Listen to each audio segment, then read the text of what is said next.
hit the record button. Welcome. For those of you that were in the last 11 a.m. session, welcome back after a 2-3 minute break. The point of today's roundtable is to talk about nearshoring, whether or not it's an asset or a liability, and how you can go about working with nearshore developers in the most effective way for your business. And then also kind of what are the potential traps and how can you make sure you don't fall into them. And so with us, we have the wonderful team at Impressit. I'll let them do a more in-depth introduction about what they do.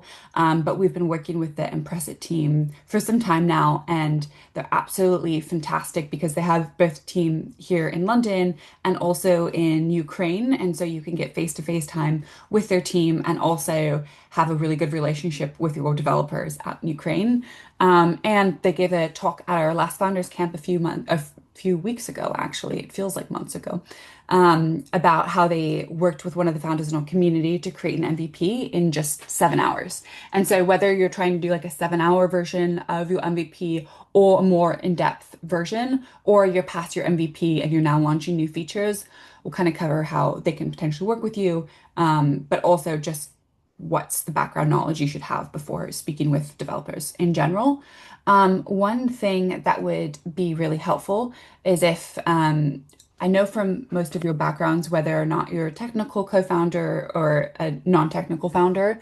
So I'm going to put everyone here on the spot in just a second and ask you to share a little bit about what you're doing, and kind of any technical challenges you're having right now, whether or not you're considering offshoring. Just give a little bit, I guess, a state of the union of your product, and then also, yeah, whether or not you're technical or non-technical. I'll actually start off the introduction. I'm M, for those of you who don't know. I'm non-technical, and built a really, I was gonna say a swear word, but I won't because it's gonna go on YouTube. A really poor version of the MVP on Bubble, which was somewhat effective, but is not nearly it's not nearly as polished as we would like it to be. Roman, I'll actually ask you to go next. Thanks, Sam. I actually have a lot of respect to founders who can pull off their own MVP on Bubble or any other no code platform. So yeah, the fact that you did it is really amazing. So yeah, hi everyone. I'm Roman. I'm co-founder and CEO of Impressit. So we are an AI-focused nearshore product development team based in Ukraine, but we also expand to Poland and mostly work with anywhere from startups to SMEs here in the UK and in the US. And yeah, as I mentioned, we are working together with Hotbed for quite a while and have supported a number of startup founders in the community to launch their products and like continue scaling them together with them. So yeah, I think it's great that we have this like let's say more cozy setup today. So it will be great to learn from your experience as well. And yeah, today I have my colleagues Josh and Mitro with me as well. So, and they will fill in any other details that we might have. But most importantly, we would like to learn from your experience. All right. Felix, I'll ask you to go next. Can you hear me? Yes. Oh my gosh. Okay. So we're building a platform for data on pet profiles. My son is our CTO, and he's also a solutions architect. So we've been very lucky. We've got it and he's built it ready to scale. However, we are looking now into AI. That isn't his remit. And he's quite happy to say, I don't want to do that. That is not what I do. So we're now looking to go outside to help us incorporate AI into the system and also to help us develop dog biometrics, which we're now looking to do. So very interested to see how this will go and what's out there. Thanks, Felix. And by the way, I just saw your comment in the chat. I'll try to grab the recording from your pitch last session. Brilliant. Thank you. Rohith. Yeah, hi everyone. So I'm Rohit. I'm also a technical co-founder of Shenzhen Spending. We are a fintech startup which aim to streamline cross-border payments for SMEs using blockchain technology and AI-driven financial tools. Yes, so to build our MVP, we used a couple of platforms like Replit, and we also used open APIs. Thank Thanks. you. And then Juan, do you want to go? Oh, sorry, I just Juan is having some tech problems, and so um he can't. But Juan, if you want to put in the chat a little bit about what you do, whether or not you're technical or non-technical. And then Roman, I'll hand it back to you. Cool. Awesome. Well, I guess since we have a very, small group today, so I go really personal here and ask Felix, Rohit, and Juan like what more closely about their specific cases. So and yeah, kind of like use this more as the even like office hours to give most value to participants. So yeah, so Felix, maybe let's start with your Yeah, case. Like so what a, first of all, we're looking to see how we can use AI to speed up any processes. So the data we're collecting is being sent to an insurer via our API. But I'm wondering, there's so much out there. What key things should we be working on or looking to be implementing next? That'd be really some good quick wins. got it, cool.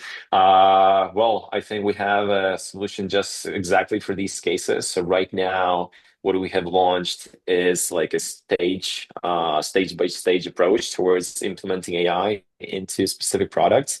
So what we start with is so-called either AI discovery workshop. So like it's a standalone, let's say, service that we do, or we can run like a more in-depth like sprint to both unveil AI use cases and like build quick prototypes to see what will be the outcome.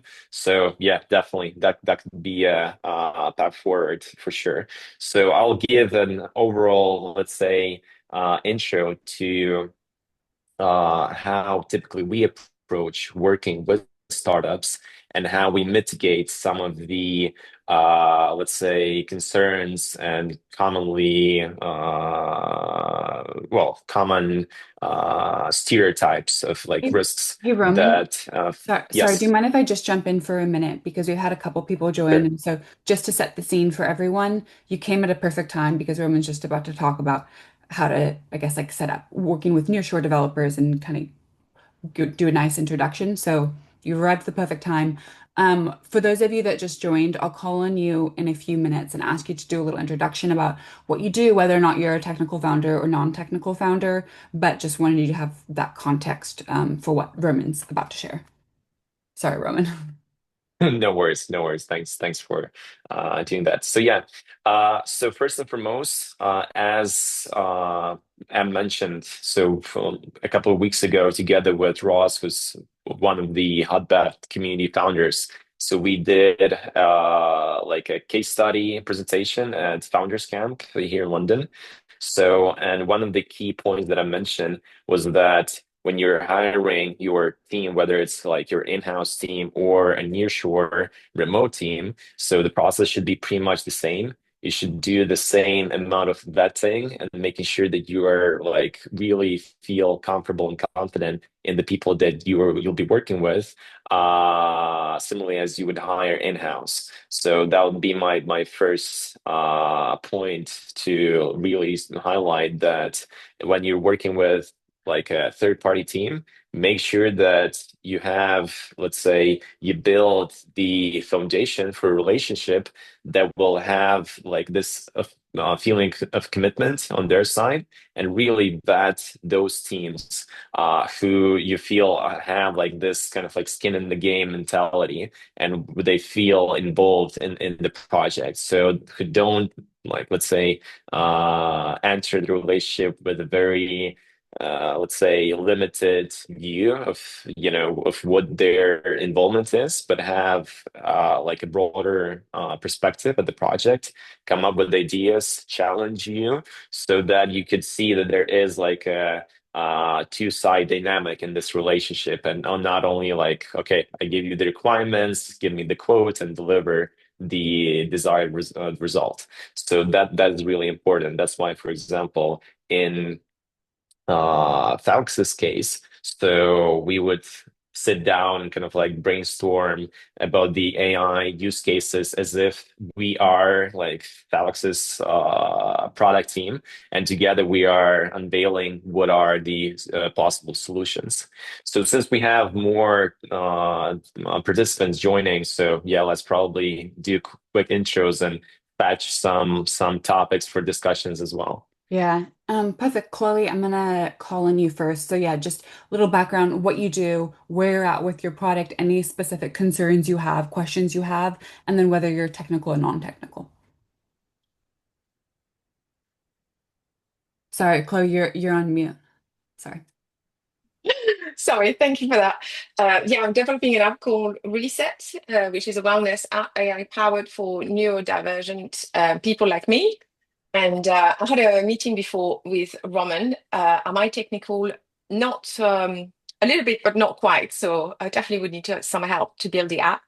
And where am I with the project? Before MVP, so point proof of concept stage. Yeah. So Nice.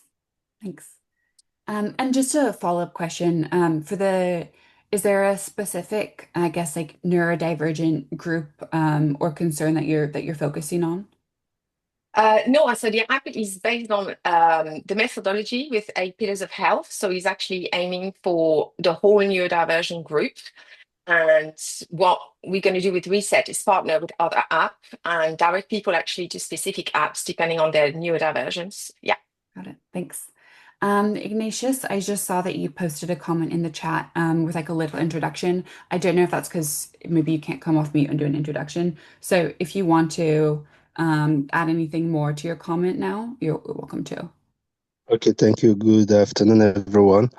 I just wanted to add that, a few weeks ago when we had the program in London, I met Roman, and I think he gave me his email, but I think I misplaced it. I don't know whether I'm trying to arrange a new meeting with him, if it is possible next week, Perfect. and if he can share his email on this platform, please. We'll Thank I'll do make that right sure, now. yeah, we get you connected. And are there any specific concerns you have around product and finding developers that you want to get answered in the next 45 minutes? No? Okay, cool. I'm so sorry. I'm gonna butcher your name. Sh Schwaiz. I'm really sorry if I've messed up that pronunciation. Schwaiz Ahmed. Do you want to do an introduction? Hi, guys, I'm Shawez. Thank you. So By the way, right now sorry, I'm doing your master's. camera's off. I don't know if that's intentional or not. Just I don't know what's the issue, but let me just give a quick intro. Yeah, I'm Perfect. Shawez. Yeah. I'm doing my master's in AI. Along with that, I'm working on MVP project.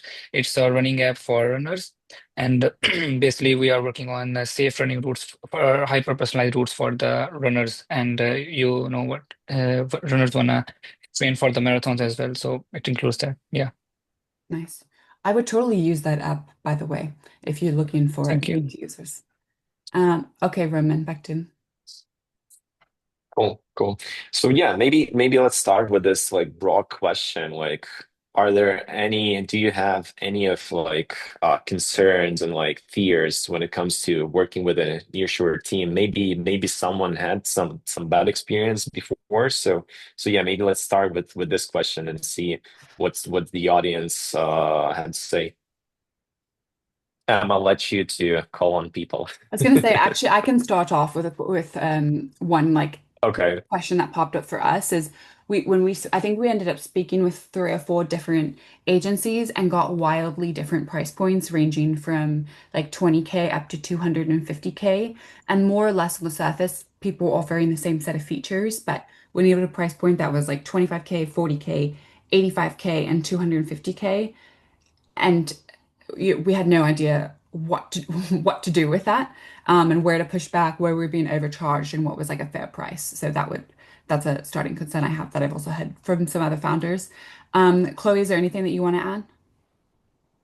No, like I said, I'm good because I had a call. I had a call with Roman and Joshua. Nice. Felix, one, again, I know you can't go off mute, so feel free to message me. Rohith, Ignatius, anything that you want to add on the challenges, the kind of initial challenges that you've had? Um, I think is in terms of first of all the quality of the product. You are not knowing what you're going to get, and also sometimes a lot of the agencies they take your project and they would not want to deliver on time.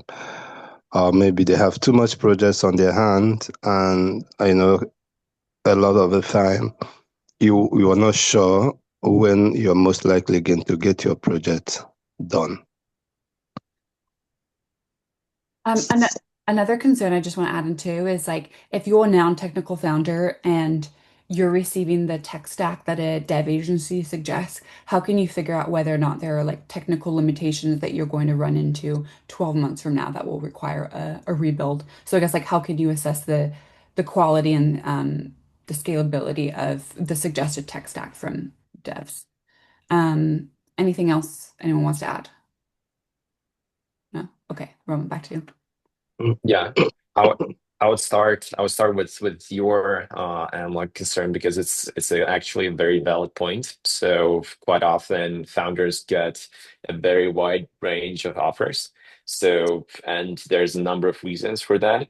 First and foremost, the first point is not always all the teams who are making proposals, they do the estimates based on the same assumptions.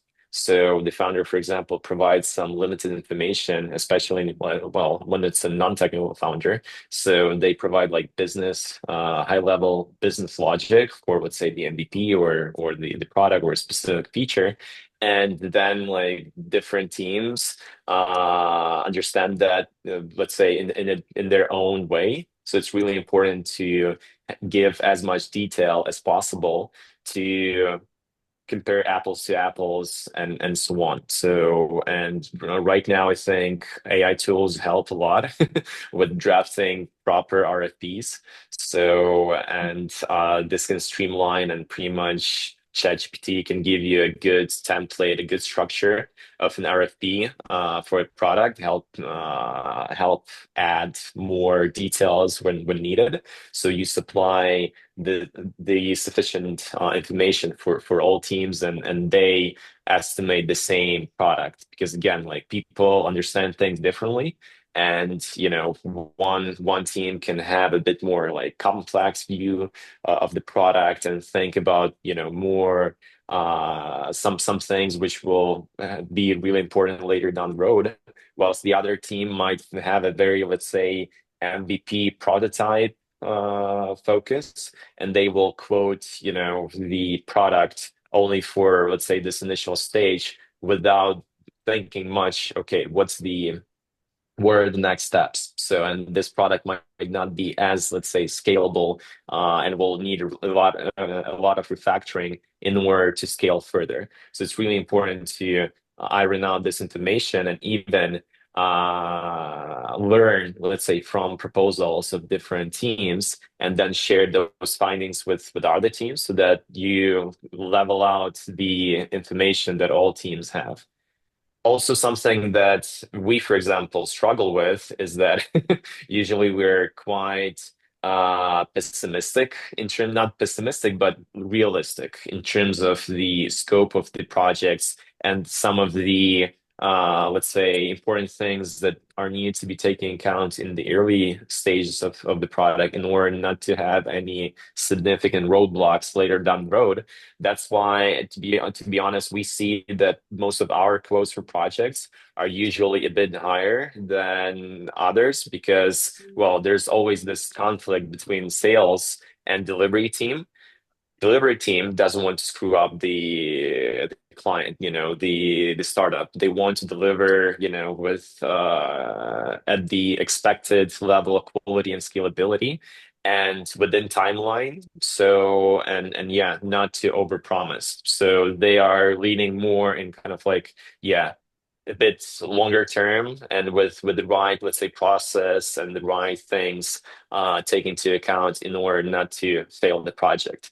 Sales obviously want to win the deal, and they want to, like, minimize the budget, the timelines, in order for like the proposal to be more appealing to the client. And client also wants, the better deal the possible, the better. So yeah, and there's, that conflict Yeah. so appears, and usually we lean more to and listen more to the delivery team to really not screw up the client, and give them a realistic overview of the project size and what it will take. Obviously, we discuss and see what are the shortcuts that we can make at this stage. So in order to deliver within specific, let's say, time frame and milestones that the founders might have, but it's really important to take that into account. So definitely, I would definitely be more skeptical about with lower bidders, because most likely it's either they're over promising or not taking some of the, let's say, possible pitfalls into the account. So yeah, and I would really spend more time talking with those who give, like, let's say, higher estimates, to ask them to give more context, what they found out, where they see potential risks, and so on, and like do a balancing act, reviewing like all these let's say different opinions to find the optimal way forward. Again, I think right now every one of us has a great assistant right at our hands, AI, so which can also be used not only to draft the RPs, but then review the proposals, and yeah, get feedback on them. But of course, well, AI can't replace the experience of, professional, like, well, seasoned technical leaders who build multiple projects and can sense, and see possible risks and see and validate the proposals. Similarly, as engineers, they do peer-to-peer code reviews. So whenever an engineer is writing, some new functionality, and before merging that code with, the rest of the code base, another engineer is reviewing that code and highlights any possible mistakes and so on, and then gives that feedback to the engineer who wrote that.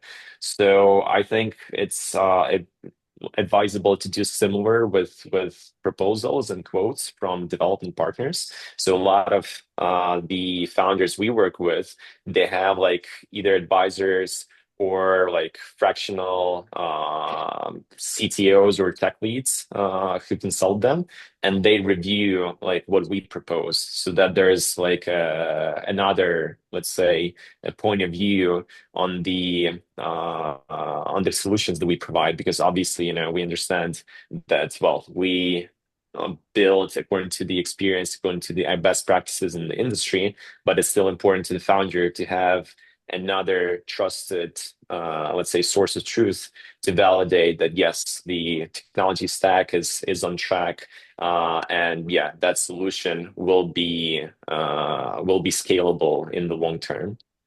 I think you hit on a really good point there is like that should be a dialogue. And like, I'm not just saying this to, I don't know, flatter you guys or put you guys in a good light, but like a good dev agency is going to want to have that feedback from you on the tech stack. And like, if you get another opinion from, a part-time CTO that is coming on to help you, find like the right developers, or if you have a technical advisor and they have some questions about the tech stack, like your dev agency should want to hear that feedback and will possibly want to change it and evolve with that. So like, yeah, that makes sense. They probably shouldn't, you shouldn't feel like it's like like a proposal, they send it to you and you have to agree with that. Oh, it's nothing. It sounds like it's an evolving conversation and like a living, breathing document, so to speak.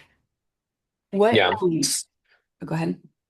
Yeah, I just wanted to add that probably some of the best relationships that we have with startups are those who have like either a technical advisor or like let's say an in-house like either fraction or full-time technical professional. So because yeah, they help us sell to the founders the importance of some some refactoring, some let's say infrastructure work and so on. Because well, founders like I'm the non-technical founder, and I always question whether we should really, let's say, spend that much time on this, let's say, technical tasks and so on. So when you have another trusted source of, let's say, that technical advice, this will definitely help you be more confident and yeah, so not question twice whether we need to spend a bit more time on the refactoring of some features or not. For the founders who, as you're just mentioning, like they already have a technical team, they already have the first version of their product, maybe the second version of their product, maybe are in like Felix's position where they have a CTO, but then they want to bring in someone else to add in features. I guess like for the first question is like, how can a founder decide whether or not they want to build a feature in-house and hire specifically for that role or outsource it? And then what are those conversations like when you are I guess figuring out whether or not an agency can like work with your existing product. So sure. To be fair, I think this is a very simple answer. Like if the founder feels that that role is critical for startup, let's say dynamic and growth. So obviously, it's better to bring someone on board, to have to cover that function and like have full control. But again, as I mentioned in the beginning, there shouldn't be a problem working with a nearshore team long term. So if you build the right relationship, if you have commitment from their side, so for example us in this case, we will keep the same team structure, the same people working on the startup long term. So we have same interests pretty much here. So we want, to have a long-term relationship, long, let's say, a longer lifetime of this account. So, and we're happy to keep the same engineers on the same project long term. So as long as the whole relationship works out, and the startup on the other hand has the advantage of having dedicated engineers at a more effectively compared to hiring in-house, for example, here in London. So and yeah, and have full commitment and full feeling of working as if with an in-house team. So it just comes to the specific case of a startup, whether there is someone technical in the founding team at all or not. So if there's no one technical in the founding team, so eventually it is advisable to bring on board like a lead engineer or a CTO, yeah, to cover that function. Because me as a founder, I want in my business for every critical business function to have an accountable person who's responsible for that. And obviously I want that to be in my core team. So yeah, but then like execution of the roadmap of these let's say of the strategy defined by my core team. So that's something that can be delegated to a nearshore team, for example. Makes sense. One thing we didn't touch on at the start was like, and I'd love to hear what the founders here, I guess like how they're approaching this is whether or not you should have the same developers working on like the visual side of the website, so like UX, or do you outsource to two different places?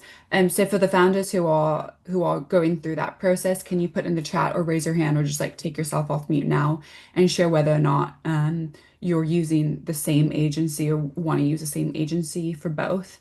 And as hopefully a few people will share how they're approaching that in the chat. Roman, is there anything that you want to add on how how founders should think about that or like best practices. Yeah. Do you mean like design, like user experience? Yeah. Yeah. So Yeah. like Well, whether back end and front end essentially. yeah, yeah. Well, back end, front end, that's, it'll be not a good idea to spread them between different teams. So yeah, they should be developed together. So and right now, for example, especially if we're talking about more like SaaS applications, so let's say on the application side. So most of the engineers now are full stack, to be honest. So it's quite rarely we find like purely front end engineers when it comes to building, UIs. So there's a brilliant backend technology called Node.js. It's a JavaScript framework. Sorry, So and no most of GS. Node.js, Okay. yeah. So it's very widely used for building applications. So, and it's JavaScript. So it's like, originally a front-end technology, which got its use case in back-end as well. So yeah, so nowadays, full stack engineers can know who code with Node.js, TypeScript, and for example, React or other front-end frameworks. It's a quite common breed of engineers. So yeah, like I don't see a need to separate that. Although there are cases, for example, when we're talking about more how it's called, like strongly anyway, so a bit more enterprise grade backend technologies like Java, .NET, maybe Python. So in those cases, yeah, like it's harder to find full stack engineers who are equally proficient in backend and front end. So then it makes sense to have separate roles, separate engineers. But again, they need to work together. So the backend and front end engineer, they are members of the same, let's say, product squad, and they need to work together in order for you to have a yeah, like a dynamic, efficient way. In general, like it's not rocket science. So agile principles have been on, let's say, on in the industry for many years now. So, and yeah, I would just advise to follow a usual approach towards building products effectively, and what kind of like team structure is important to set up. Similarly, it's important to also to have the designer speaking with engineers directly. So ideally, we have the designer as part of the product squad, so who's working and participating in the sprints. So together with engineers, so that there's no gap between what the UX UI designer creates and then like when they share with the development team, we find out that it's, well, overly complicated and it extends the development significantly. So that's why it's important to have one team working on that. Makes sense. Rohith added a comment, but can you add a little more context to it? He said it's better to have a separate developer team. Do you mean separate, like outside Yeah, or? yes, yes. Yeah. Like a separate, I mean, full stack team, right? So separate backend team, front end team, and also it's better to have a designer. But given the cost, I feel it's better to have a full stack developer team and a UI team. Yeah, you mean we have like separate the roles, like the front end Yeah, and back end roles. Yeah, but all in all, to have like them working in one team. yeah, yeah. If Yeah, if if we were to, I guess, like put the earlier questions when we were kind of doing introductions into different buckets, I'd probably say it's like one, finding the right developer agency. Two, I guess like fleshing out what the ins and outs of the product spec and the expected outcomes. And then three is like kind of managing ongoing relationships, quality, like quality control, stuff like that. So I want to move a bit into okay, you found the developer, you know who you're going to work with. And how that whole process works. But I have one last question for the first for that first little chunk, which is Juan shared something. He said he's had a bad experience with the process of hiring developers because it's difficult to find the right entrepreneurial spirit in them. And I think like one thing you said at the beginning was really important around treating it like you're hiring any other team member, which like when you say that, it sounds like, duh, that's so obvious, but I actually haven't heard that said before. So can you expand a little bit on that, and then we'll move into the next portion. Sure, sure. Yeah, it's actually very interesting how our brain works, and we label, people and things based on some like our own perspective of things. But in fact, like we should simplify the process and not, let's avoid that labeling. So what I mean is that when we contract another team, so we immediately label them as a third party, and like let's say put some barriers between us and them. And when it comes to like working on your product and you're contracting a team to work on your product, it's really important to just cancel all those barriers in your mind and really perceive them as your team. So, and I would definitely demand from anyone you work with, as long as it makes sense, to have direct contact with all the team members. For software development, it's really important. So what I mean by direct contact is just to know, just to see who are the team members working on your product. So have a full like transparency and visibility. So okay, like let's say it's a small team of let's two engineers, one front end, one back end, and like a project manager coordinating the process, helping you run all the sprints and keep everything in track in Jira or some other test management tool. Yeah, just know them. Know that okay, it's developer Alex and John, or if we're talking about Ukraine, let's go with Igor and Andriy. So yeah, you join daily meetings with them. So you join sprint planning sessions with them, and yeah, like pretty much have a team dynamic, a healthy team dynamic, not channel. Not kind of like put any barriers between yourself and them. So of course it's important to let's say follow practices and I would say a very important indicator towards working with the right team is to see that they have a clear process and they know how to work. So it's obviously important to get onboarded to their process, but also like have a specific, let's say, understanding of what you expect from them as well. And yeah, and set up this cohesive joint environment to collaborate. So yeah, maybe if someone have more questions about that, happy to elaborate more on this topic. Just muted myself. And you're muted. Yeah. Please put any questions you have in the chat. Raise your hand. You don't even need to raise your hand. You can just take yourself off mute and ask a question. It's very informal. Oh, Dib, go for it.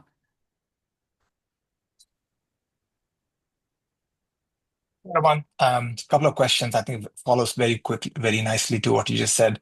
I think like nowadays with startups, everybody's expected to have done something by themselves. Gone are the days because so many tools are free, available, easy to get started. And so you probably find a lot of the companies, startups, they come to you, they probably already have something, probably even have an MVP, which is working, which is not a throwaway code. How do you work with the team in that case? Where do you draw the boundaries and lines, and what kind of challenges you face, best practices for founders who are in that situation?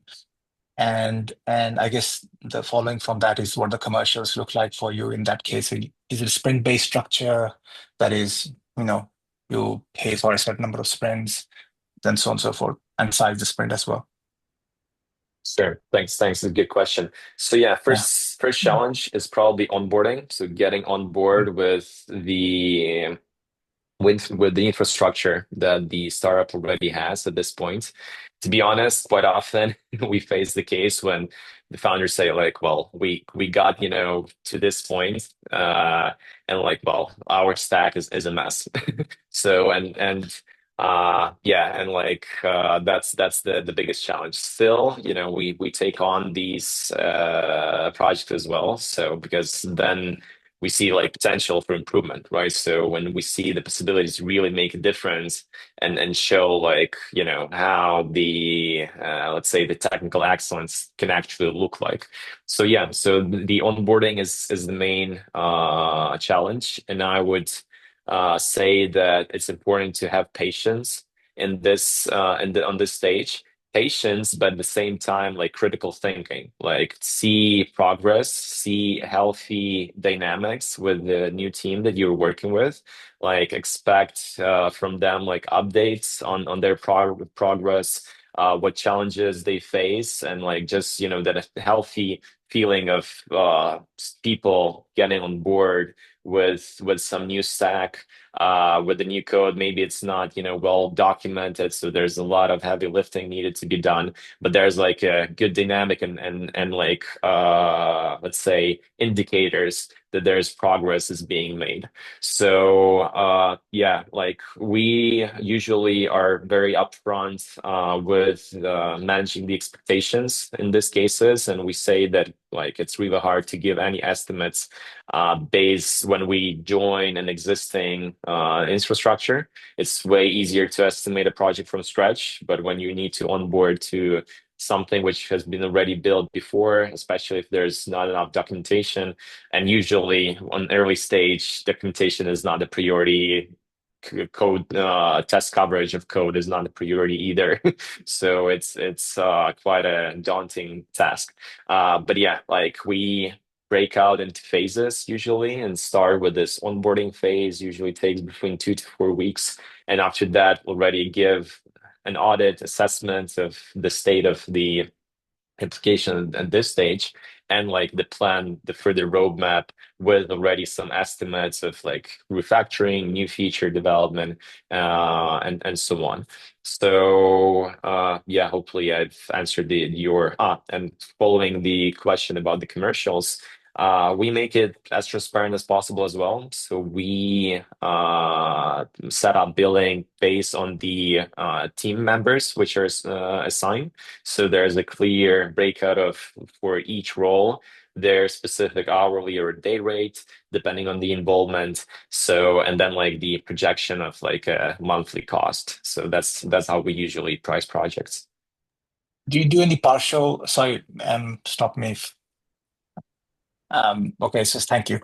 Um, do you do like partial resources, like if you need some UX which may not be full time needed, and you kind of do them on like on a, okay, so that's really Yeah, good. yeah, And yeah, we also, do that.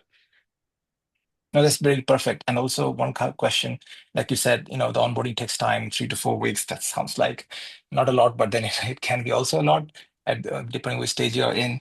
Um, what kind of things founders can prepare in ahead of engaging with agencies? Can we run our code base through a AI platform and build the documentation, that sort of thing? Sure, sure.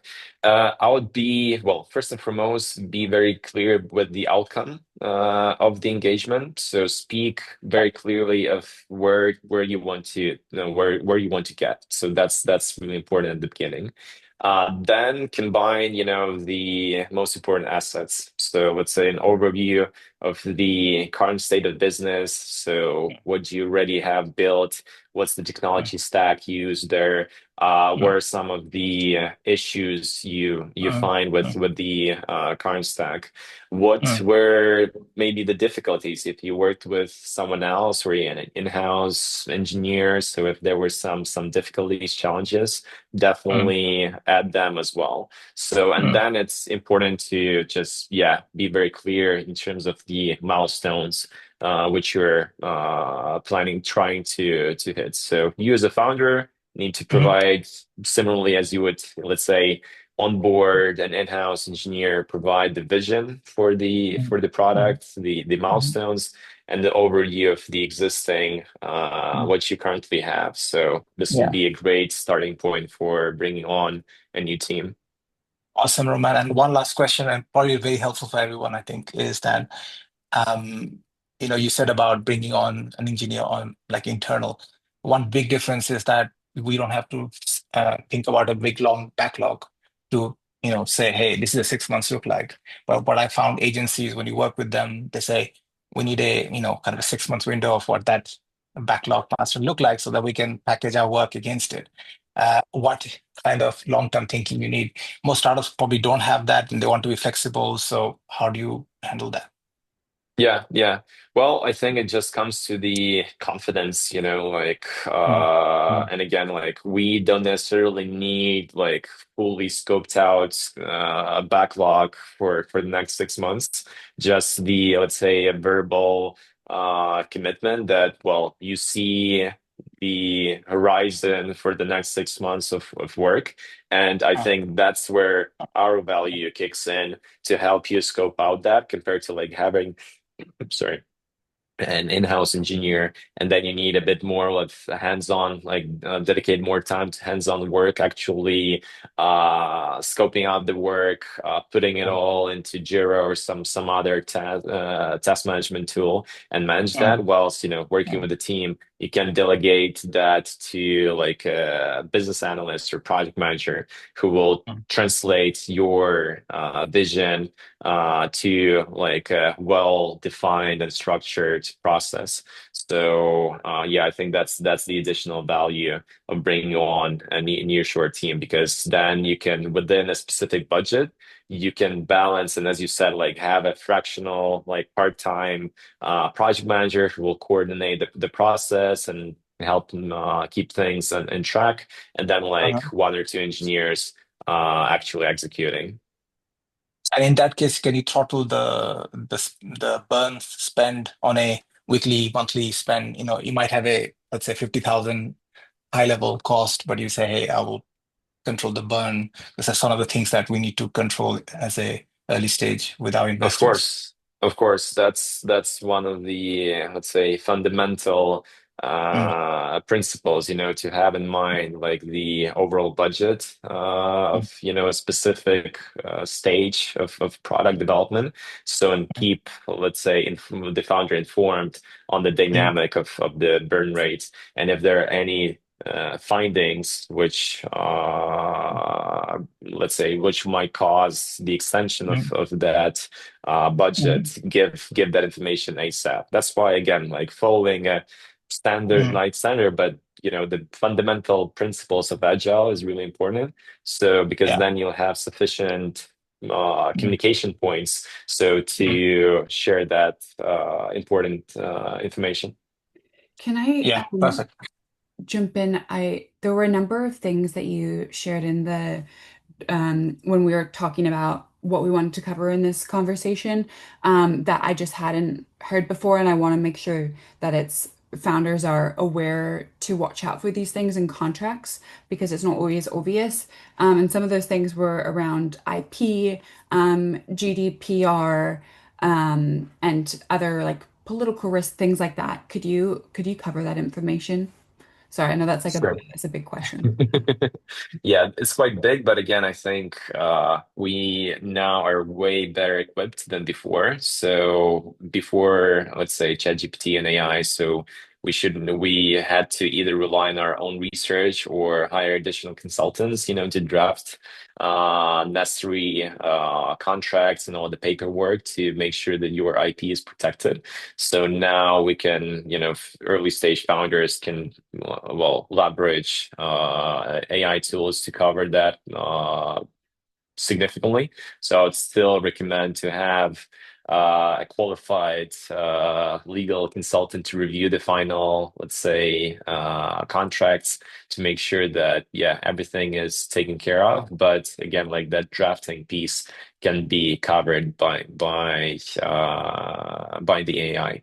So I would probably highlight maybe like a couple of most important points is that to be very clear in the contract that any work performed by the nearshore team is the intellectual property of the startup. So that's really important. Sign NDAs before disclosing any let's say sensitive information. So, and And yeah, like make sure that there's like an exclusive right to the code. So a lot of founders, I see like a better dynamic now. I think this fear is going away, but let's say a couple of years ago, I was hearing from founders quite often that, well, what if like I share this idea with you?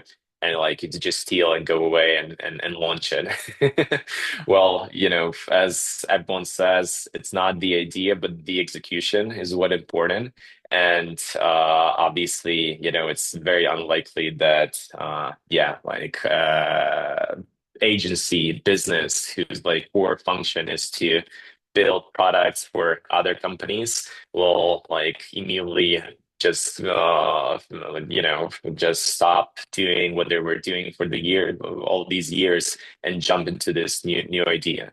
Launching products is hard, better than anyone else. So we also launched our own product as well, together with Andrew, our CTO. And yes, it's hard to take it off the ground. So even though we already have a few paying customers on that product, it's still hard to find traction, define your go-to-market strategy, and so on. So yeah, so definitely, yeah, definitely don't worry much about that, but have everything in check legally so that in terms of like going through like a investor audit or any other, let's say, compliance check, you have everything in place to be sure that, yeah, like all your IP rights are protected. But again, like we work with humans, so most importantly, validate who you'll be working with, and do you have like a feeling that you're working with people of, yeah, who are trustworthy and have your best interest. What can founders do if they're, let's say, contracts are signed, and now they're like 3 weeks, a month into the working relationship and things aren't going as planned? There's missed deadlines, there's quality control issues. What should a founder do at that point? Sure. I would recommend pushing for some like trial period at the beginning of the engagement. So to have really flexible terms of pulling out of the relationship if it's clearly that it's not going well. So and have like a yeah indication of the milestones that the team needs to meet. So and if there's a clear violation of of those terms, so yeah, so have the possibility to pull out with as little of, let's say, financial damage for you as possible. So yeah, the standard terms that we see is that there's like a trial period, and how we, for example, offer if it's a dedicated team, so there's a 1 month trial period with like immediate installation possibility. So, and then like after that trial period, we get, let's say, confirmed that things are going well. And then we transition to 1 month notice, because we have a dedicated team who's like only involved in your project. So we can't like quickly relocate them to some other projects. That's why we have that notice period. So in place, just to be able to transition resources if like you need to stop at some point. So, and yeah, and obviously we continuously gather feedback on the team, whether, everything is moving forward according to the, let's say, the expectations, and the quality is of high standard. For scope-based process, so it really just comes to the size of the scope of the project. If it's like a 2 or 3 month project, obviously we don't expect like a 1 month notice, so it's more flexible there. So if it's like a longer term project, so we usually just package this into a similar dedicated team model, because if it's like a 6 month or more project, so we'll still have like a dedicated team assigned to it. So yeah, so I would just look into a way to assess the productivity of the team with a smaller scope, and then like commit to more, let's say, to more longer term arrangement later, because I think that notice clause is really important for you as well as founders, because it gives you commitment that, yeah, like you won't be given a short-term notice that the team is being transitioned somewhere else. So you'll have like at least like 1 month of time window to rearrange if things change on your technical partner side. So it will give some window for maneuvers.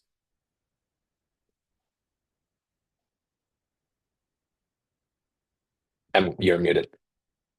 Oh my gosh, this is so embarrassing when you're hosting it and you mute yourself. Horrible. I was just going to say, I have a follow-up question on that, but I see Deb has asked a question. We have a couple minutes left, and I want to make sure everyone gets all of their questions answered.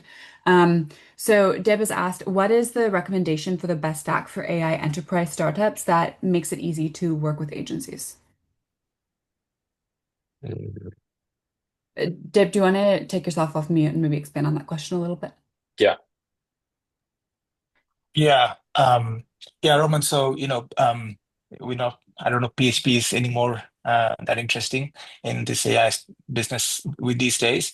What sort of stack you recommend, especially for people who are still getting started at early stage, to make what kind of technology recommendation if they start in-house to build some prototypes and so on and so forth? That's Sure. easiest to engage and have the best choice of agencies. Yeah. Thank you for question. Maybe I will try to answer a question here. It's good that I have my technical co-founder here. Go ahead, Andrew. Yes. So, yeah, you're right. PHP nowadays is not the most popular thing language to work with, and right now, uh, we faced with situation when Python is, I think, one of the most popular language to create some new web-based applications, and Python is really popular in scope of AI development. It's not because Python is some kind of special language. It's just because of people who created uh, solutions for AI development. They are not developers by themselves. They are more mathematicals, like mathematical people who actually wanted to create something fast and easy, and Python allowed to create like really solid technologies with like easy, like without strong knowledge of development. But in the same time, everything depends on your needs, and every language, every framework is just a tool which help you to achieve your goals. And in case you have a team who are really strong with one technology, even I think it can be a PHP nowadays. Like if they are strong with PHP, if they believe that PHP can like cover all your needs, they can do this. Another question, how you will scale it. Will you find proper people on the market later who can join your team and like continue a development for you, or maybe you decide to find someone outside of your company and outsource your development to someone, and it's again question to that company who will taking care of your business, and do they have a proper resources in their company to develop application with the tech stack that you choose. But yeah, as I said, right now it's also a tool, and in our company at Impressit, we did a focus on the Node.js and Nest.js framework, which is one of the most popular framework on the market nowadays, and Python. So two main streams, I think, in our company we have. When it comes to develop just a regular web application with maybe some AI integrations and some kind of maybe more actually web related, we always choose Node.js because it's like the most popular thing, one of the most popular tech stack on the market, and you easily will find developers later on your end, or maybe even like somewhere outsourced. And also, when it comes to develop AI model from scratch, which I think is not the like the popular way right now to develop something, and it's really expensive, and it is really complicated. But in that specific case, we always choose Python because Python have really powerful ecosystem around AI development itself, not AI integration. So you need to understand that you need to separate AI integrations and AI development. All right. Yeah, that's something like that. Thank you. We are at time, so we're going to have to wrap up our call today. This recording will be available, and I'll send that out in a follow-up email to everyone as soon as it's on YouTube.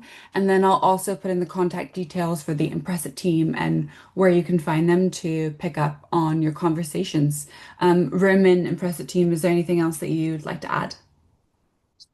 Yeah, like if there are any questions that you found unanswered or were hesitant to ask openly, yeah, we're there to discuss them directly. So looking forward to hearing from you. Sounds good. All right. Thanks, everyone. And yeah, like I said, you'll be hearing from us very shortly. I'll say goodbye to everyone now. Thanks. Thank you, guys. Thanks, everyone. Bye.